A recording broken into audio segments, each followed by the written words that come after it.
এটি ধূলিৰ কণা মই।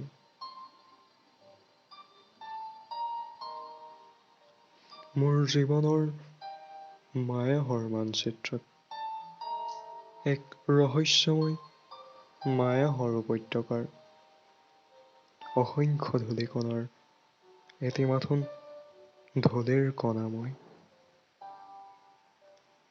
হেঙুলীয়া আবেলিৰ জাননীত বৰ্তমানত মই মোৰ মানচিত্ৰত এখন উপত্যকাৰ এটি মাথোন ধূলিৰ কণাৰ দৰে, যিদৰে এটি ধূলি কণাই সুদূৰ প্ৰকৃতিৰ মলয়া বতাহজাকক নিয়ন্ত্ৰণ কৰি নিজ গতিৰ নিৰ্ধাৰণ কৰে, সেইদৰে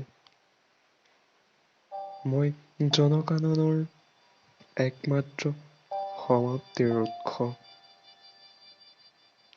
যি সুদূৰ প্ৰকৃতিৰ চৌপাশৰ পৰিস্থিতি নিয়ন্ত্ৰণ কৰি নিজ উন্নতিৰ শিখৰৰ স্থান নিৰ্ধাৰণ কৰি মোৰ জীৱনৰ মায়াহৰ মানচিত্ৰত এক ৰহস্যময় মায়াহৰ উপত্যকাৰ অসংখ্য ধূলিৰ কণাৰ এটি মাথোন ধূলিৰ কণা মই।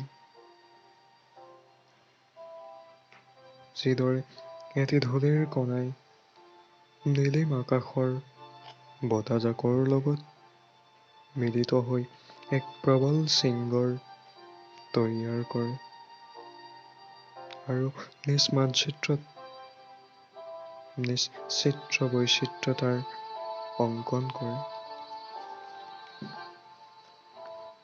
একেদৰে এই সেউজীয়া জননীৰ প্ৰকৃতিৰ মাননিত মই মোৰ লক্ষ্যৰ মানচিত্ৰৰ নিৰ্মাণ কৰিম আৰু এদিন সেই মানচিত্ৰত মই মোৰ জীৱনৰ নিজ চিত্ৰৰ বৈচিত্ৰতা অংকন কৰিম।